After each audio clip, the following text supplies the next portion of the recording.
Good evening. Thanks for this opportunity to share with you what I've learnt in doing this. I thought I knew about it, but when I actually got round to it, there are a lot of things that I thought were interesting. Susan said there's a short version of this talk and a long version. The short version is it's complicated. Now we'll get on with the long version.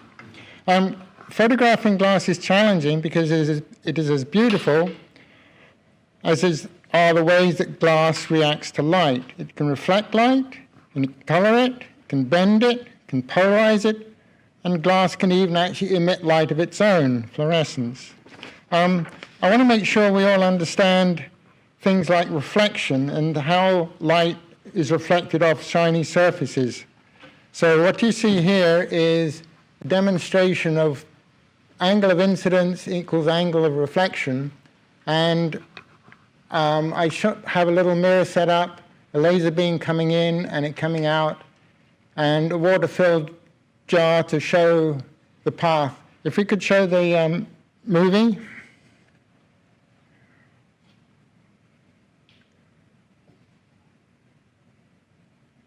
On the monitor. Okay, here you see that light coming in. Now this is the actual experiment.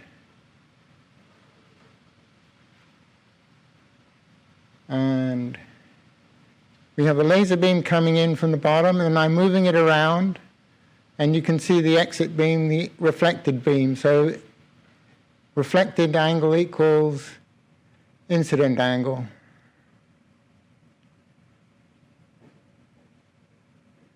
Okay, you can close that now.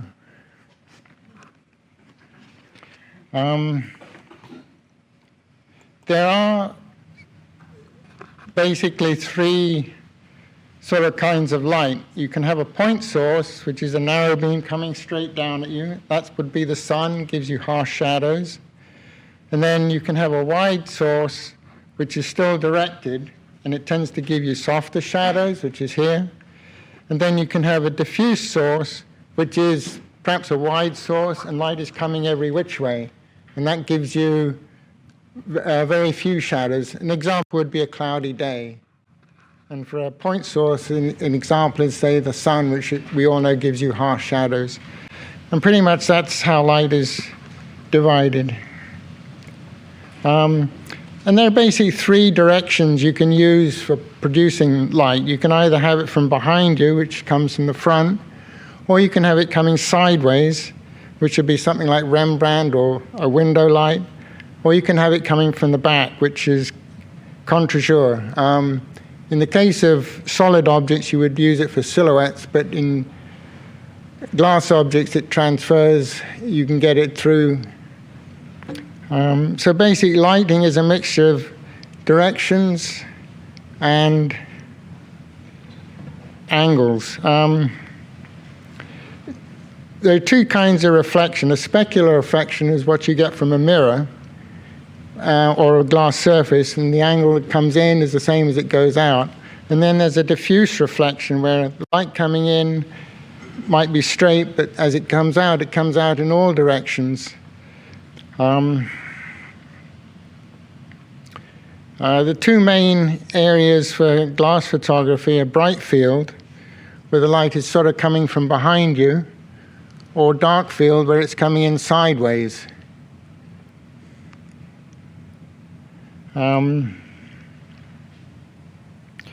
One thing to be concerned with reflections is that a glass object, being very shiny, being very smooth, will tend to reflect light from everything around it. And here's an example of a glass orb which is picking up the surrounding, which is the trees, and it gives you this gray shadow here from the trees around it. And to get rid of it... Are you looking there through a magnifying glass to a bulb that's behind it? Is that what's happening? This is actually, yes. It's a magnifying glass, and behind it is a sphere, which is, there's two inversions. The real object here, I just want to focus on what's happening in the sphere itself. because I was getting a reflection of the trees around it, and it was overshadowing the grass. Being a sphere is probably the worst thing to try and photograph, because there's always some point of that sphere that's going to reflect light back at you from the objects around it. And in this case, it was the tree and the skies coming in here, which is giving me problems.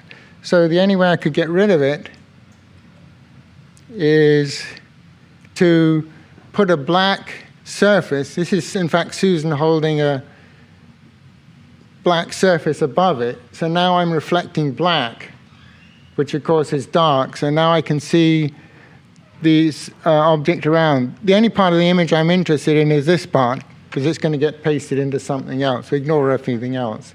But the trick here is just to put something around your object so that it doesn't reflect into your scene.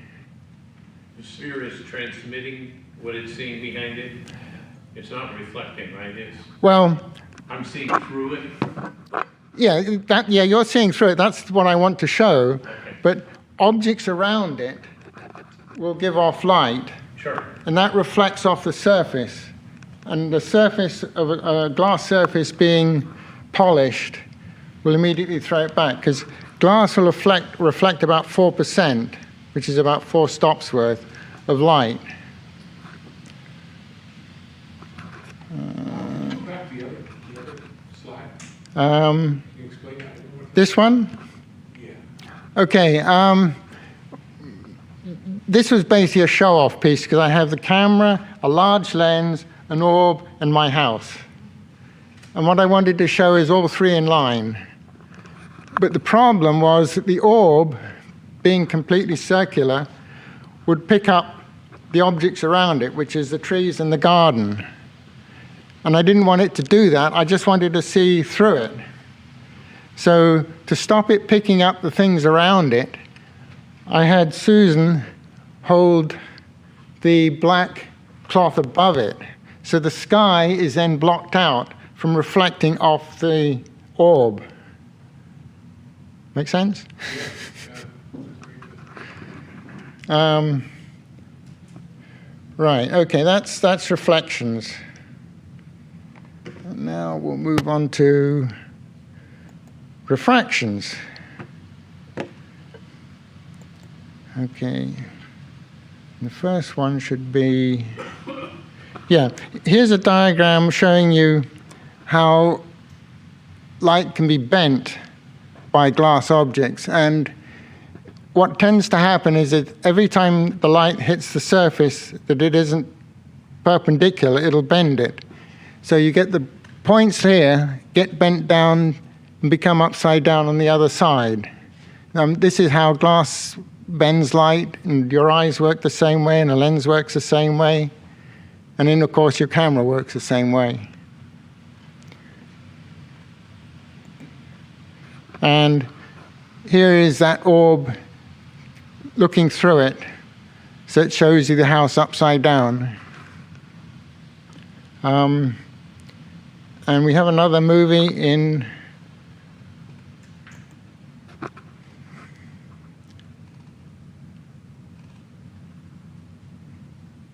Is that a solid sphere? Yes. Okay, what I've done here, can you see it, or can we kill the lights? Oh, that was short. Can we run it again? Okay. I've got basically a round dish with water in it to act as a lens, and then I'm moving the laser backwards and forwards parallel. Oh, it really is short. And what you see is the red dot doesn't move because the lens is bending the light to the same point. So it's essentially focusing it. And you can see how it goes through the water and bends always to the focus point. At least that's what's supposed to happen. All right. Okay, we're in folder C.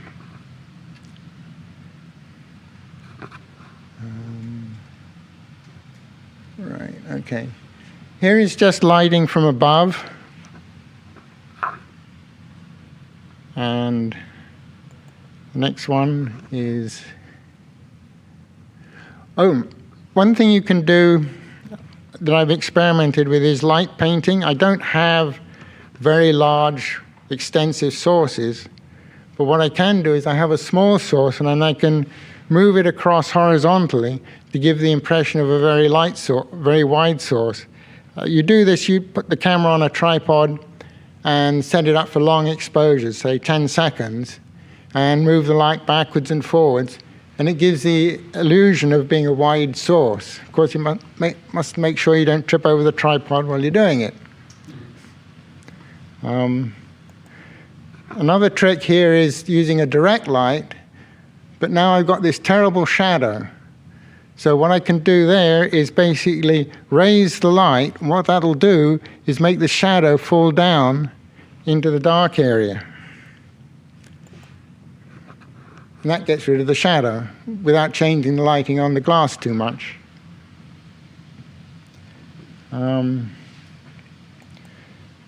Another form of light is a ring light. This is folder D. Okay. So this is a light that's actually around the camera itself is a ring, as its name suggests. And it's very direct. You get no shadows because the shadows are actually behind the object. And the next slide shows you the actual setup. Does it look brighter on one side than the other because you've got to turn it at an angle a little bit? Probably. You go back one. Right, if we go back one, yeah. It was a little brighter on one side than the other. Right. Side, Well, it's the side that's further away, so it must be the angle. so further away. I think so. It's ironic. The side that's further away is actually brighter than the side that's closer. It might be that there's more of a reflection because the angle is correct for reflection there than the nearer side. Because reflections are sort of the challenge in managing glass photography. If you got rid of all the reflections, you'd probably get rid of the object itself. And I can show you that later. Okay, we're on folder E. And this one is... Oh, this is backlighting or contre-jour.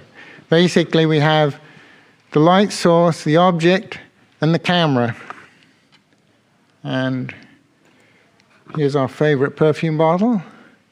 And you can see it picks up the detail in the glass with no shadows.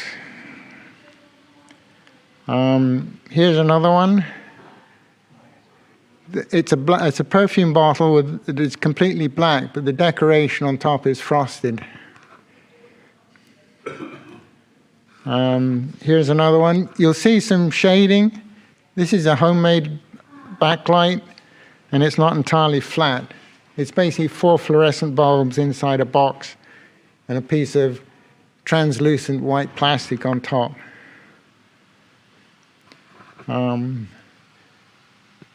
Mason jar. This just gives you an idea of what you can do. That one's backlit? Yeah, that's backlit. No front light at all. No front light. Just coming straight through. This is backlit, the same, but all I've done is change the color by changing the curves, dampening down the green and the red, so you get a bit of this purpley color. Here's another example. This is actually Mike Thomas's setup, and he uses backlight bounced off the back to light the subject. So it's sort of backlit, if I've got it correct. And this is another view of showing the light path from the strobe light behind and below, bouncing off the back wall and then coming forward to light the subject. And you get something like this. So it looks backlit, no reflections to speak of, and gives you a very nice edge to the subject. And if you put a gel filter in, you'll also be able to color it as well. Okay, we're moving on to folder F. Now this is dark field lighting, where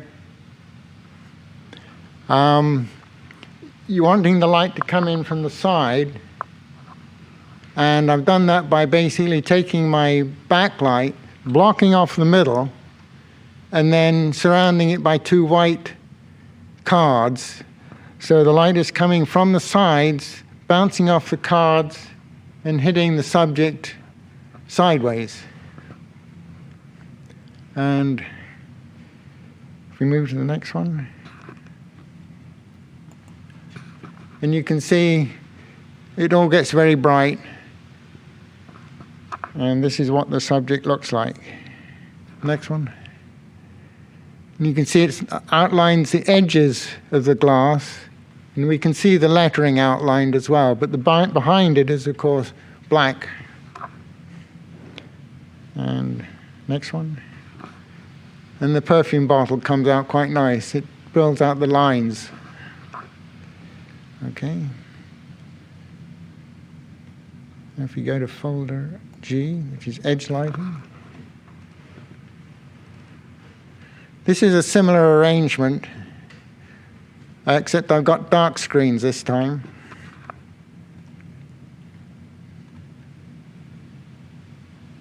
And the next one. Okay, so I'm lighting it from 2 sides, and you'll notice the very carefully placed fingerprints to show you how sensitive these techniques are to dust and such. And this is why Mike is always telling you to get your index out, polish everything up first. Otherwise, you're going to get all this crud.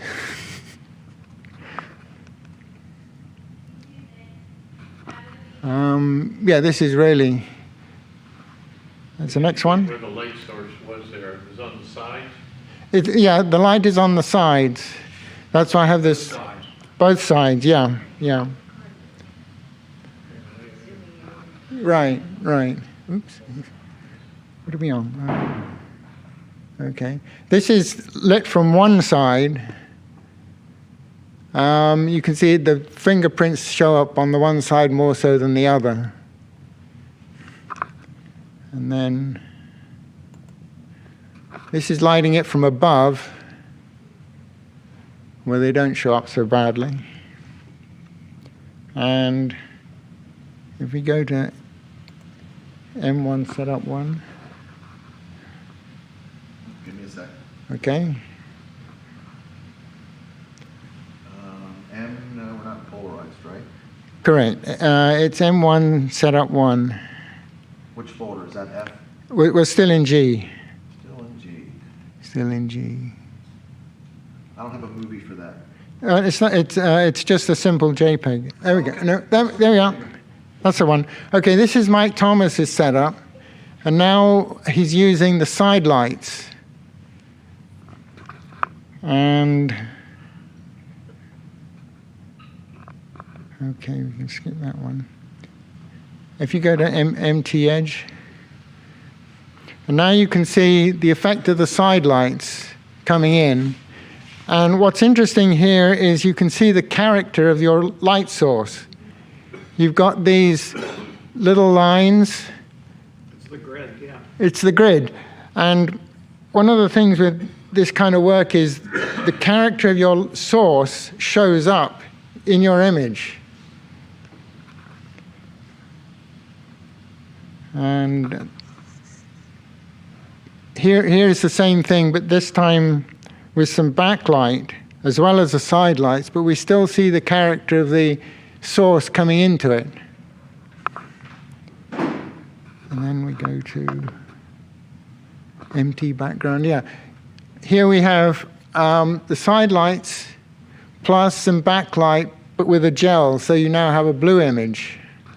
Comes out rather nice. And then the last one is a detail. This is just to show you the detail of the grid coming in Is that good to see the grid? It depends if that's what you want.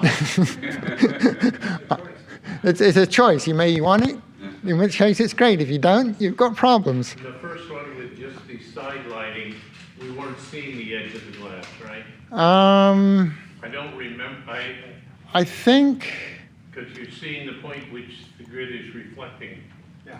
which is at a right. 45-degree angle. Yeah. In the ones I'm doing, you don't see any character of the light because the lights I'm using are these little standalone lights, or I'm reflecting off white card. So that has no character at all. But in this case, the light has a character and it comes through. Can I ask a question from Facebook? Yep. Is Mike using glass under glass cup to reflect, or is it a mirror? It's a piece of plexiglass setting on a clear plexiglass setting on a piece of black cloth. So it's a let's go back. The white one. Oh, yeah. It's apparently clear plexiglass Set on top of. on top of the table. On a black cloth. Right. If we can go to MT setup 1. Yeah, there you go. So it's clear plexiglass on a black cloth. So you're getting reflections off the top of the plexiglass, and the black cloth prevents you from getting a double reflection off the bottom. I imagine so, yeah. The alternative would be to have black plexiglass. Yeah. Otherwise, you could get reflections off of both surfaces that are just Right. That would be a nuisance. Okay. Okay, if we go to edge lighting 2, Which one's that? it's H. Oh, next folder. H, folder H. Okay, if we do the one that's set up, no, there isn't, no, it's called, the one that starts 2022, that one, there we go. Okay, here I'm trying out something different with edge lighting, but I'm using 2 different lights. They're these little things that look like the size of a pack of cards, but with filters on. One has got a green filter and one has got a red filter, just to see what happens. And this is what you get. You get red and green mixed in. Kind of fun. And Get any green on the top, is it? I guess there's no surfaces that are right, facing the right way. right. Top. You have ridges on the bottom. Right.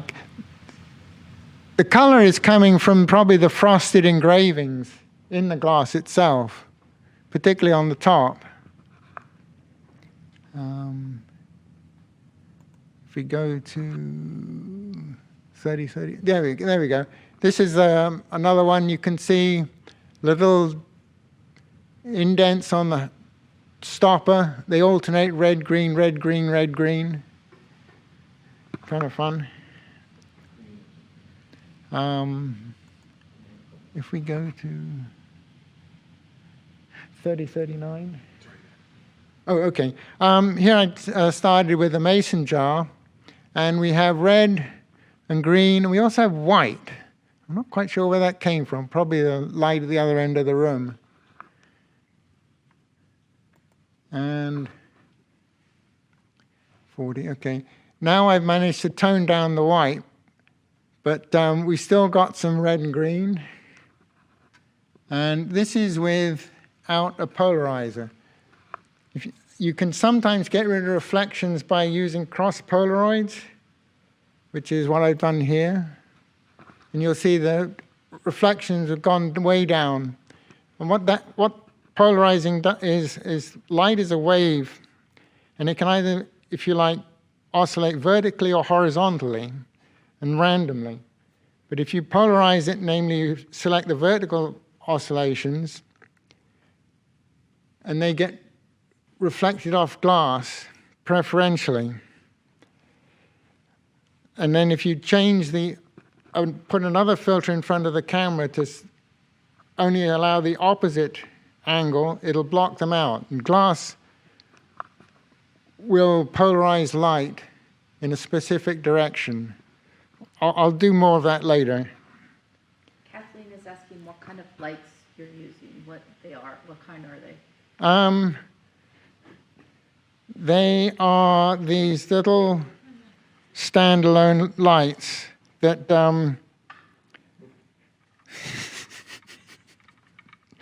this one's about $20 from Amazon.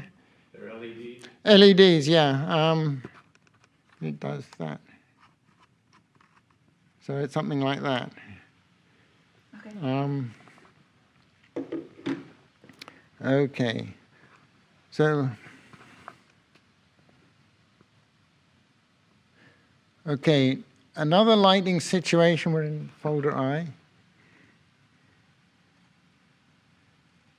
I have this little mini light studio, which can have various backgrounds. It can be black, or blue, or gray, or white.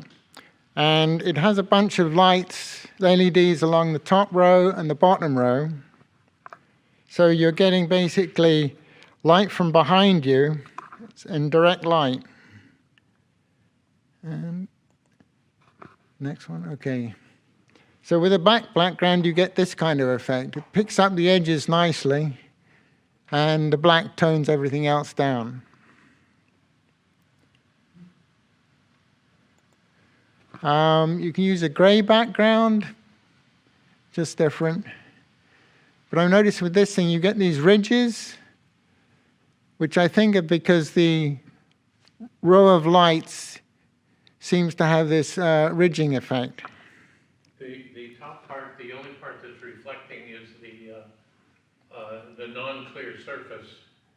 I assume that's because of the diffuse reflection. That you're not looking at the specular reflection angle to see any reflections off the clear glass. That's why it appears clear. Right. Also, the source is very broad because there's a whole row of LEDs along the top. So, But if any of them were at the right angle, you would see a specular reflection. Right. They're always very bright right, compared to diffuse reflections. right.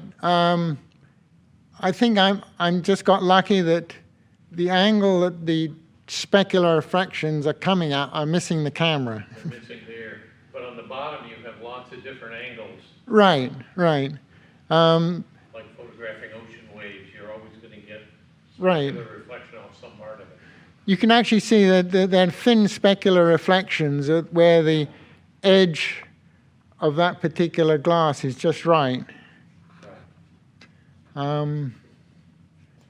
And here's one with just using a blue background. And what you get with that is sort of blue background, not surprisingly.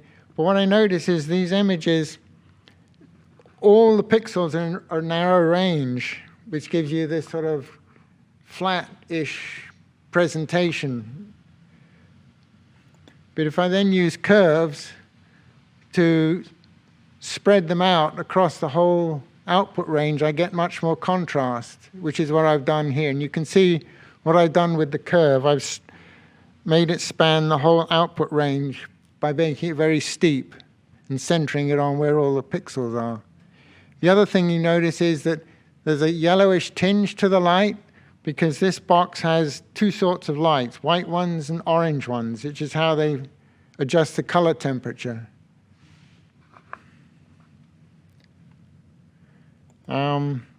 And here's a detail showing you the character of the light showing through.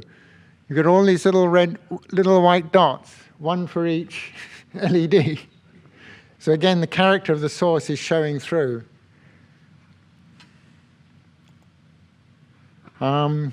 Here's the mason jar, and we got this horrible reflection down the bottom, as well as the ones on the top from the LEDs.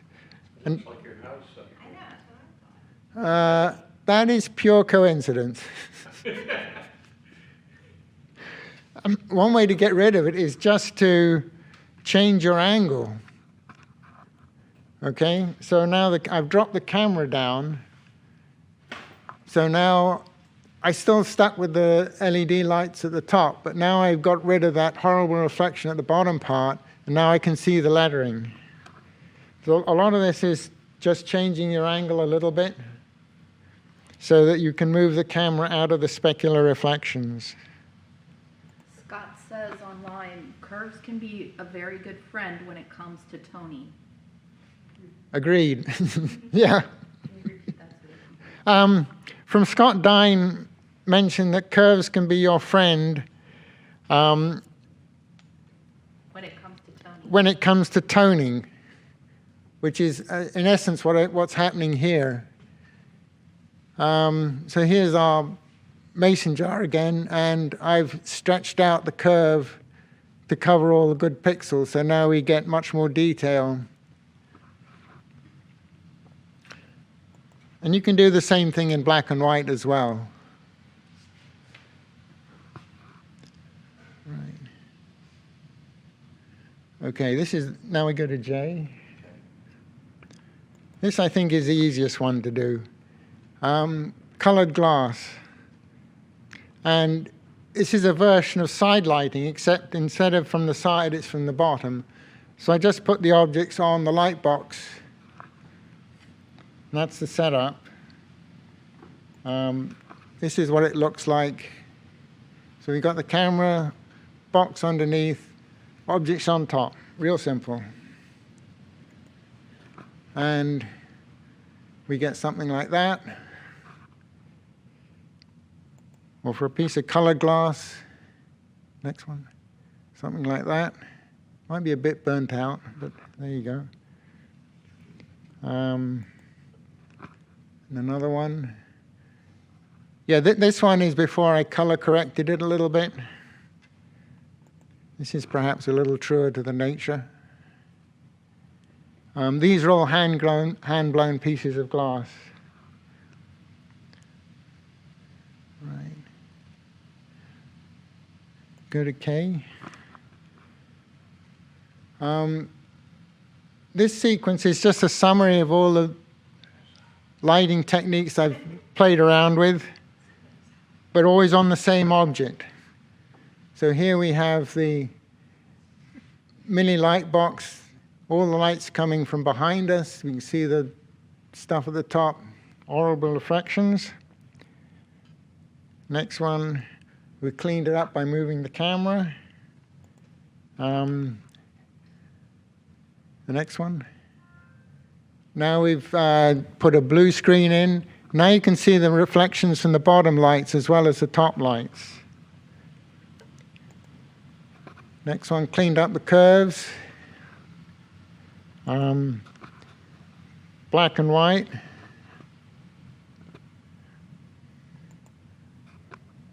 And that's just backlit.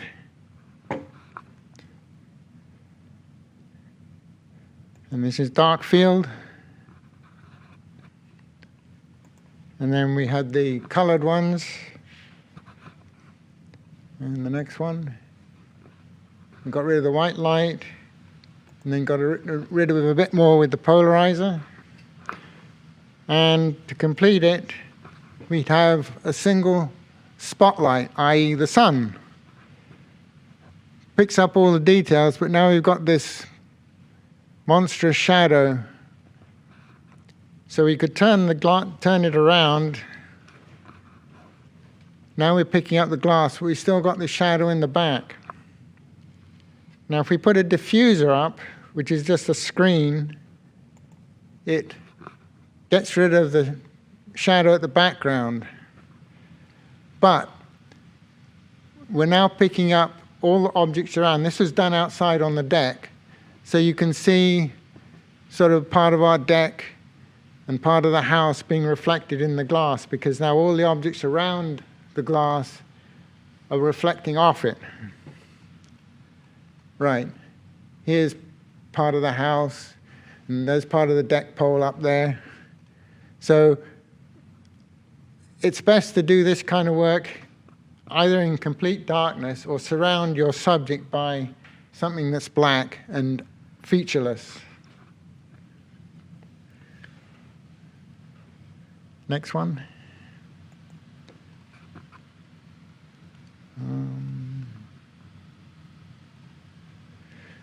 Here I'm getting the glass to do the work itself. The glass is emitting the light because it's being lit by ultraviolet. This is all fluorescent glass pieces, which is kind of nice. Yes, you have to protect your eyes. Actually, this is UVA. It's not the bad stuff, UVC. But it is radioactive, isn't it? Oh, picky. What do you know what's fluorescing in there? I know that the liquid in this little piece here is fluorescein. Is what? Fluorescein. It's what I used to put in people's eyes when I was doing my PhD.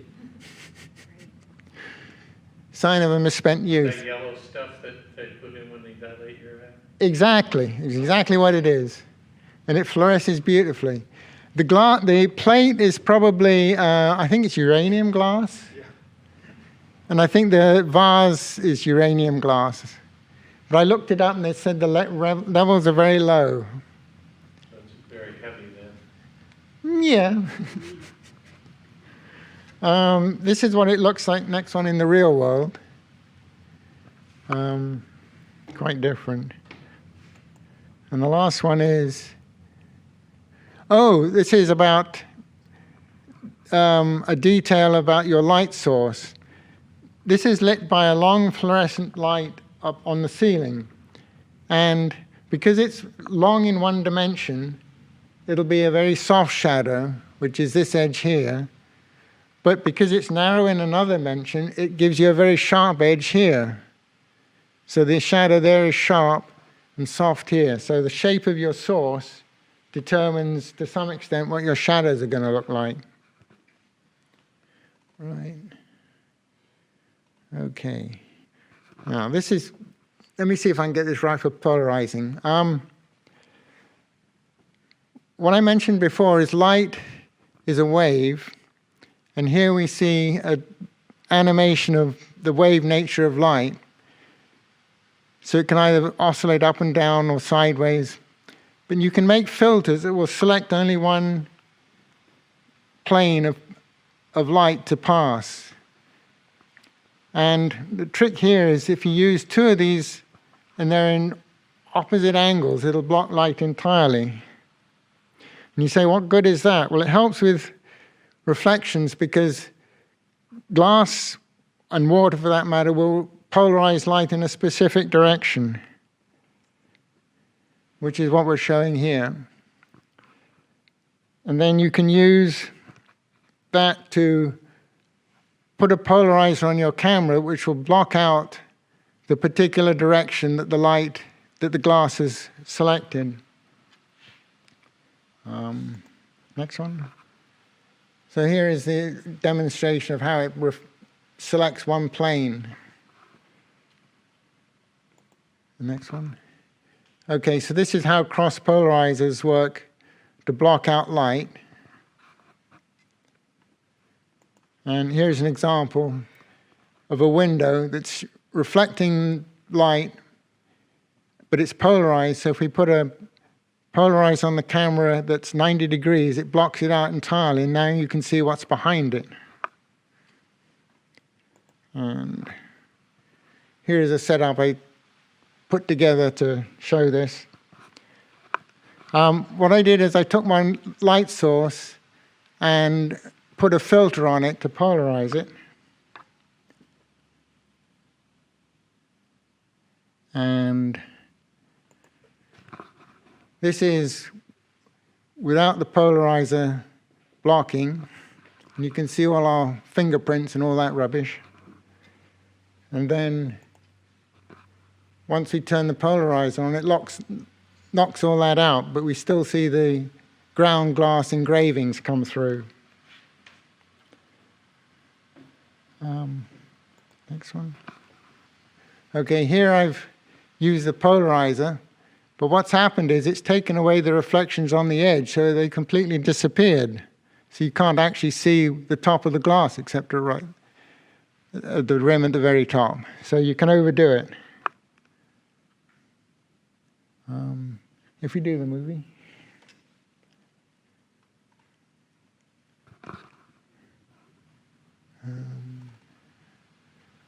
Okay, here is how the demonstration works. So here is the source with a polarizer attached to it. And then that's looking at that source with a polarizer on the camera.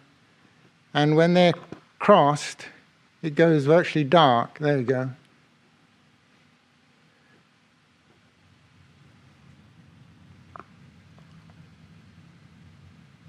So that's showing how the cross polarization is working. And then I'm lighting this subject with that rotating polarizer.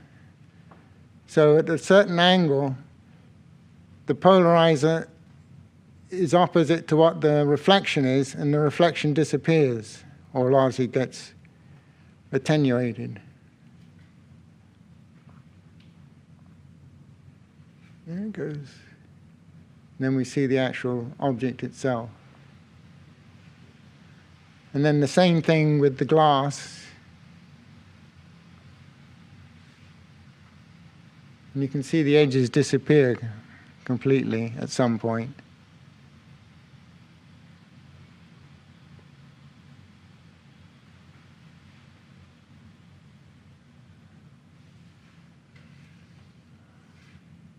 But the beads still stay illuminated.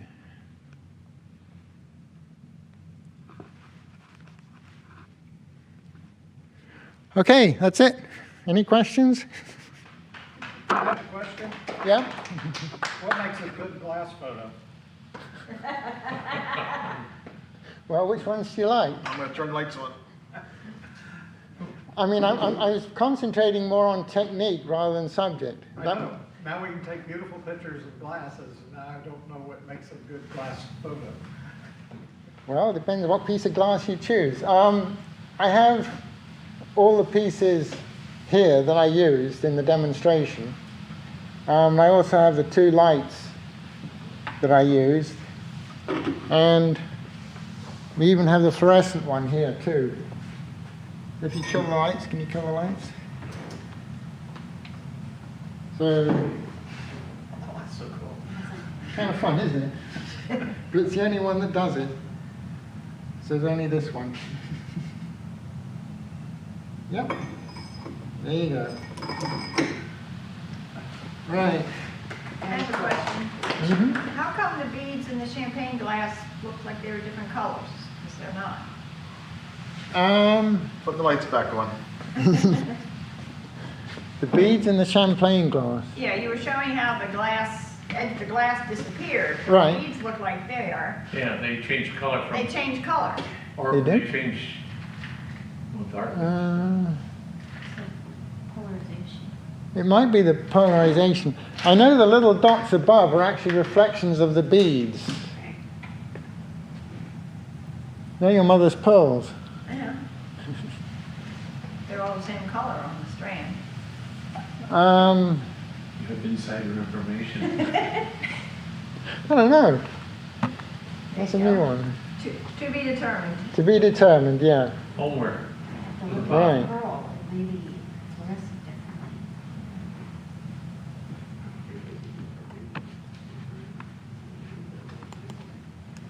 differently. I think I might. I don't think I had any top light going.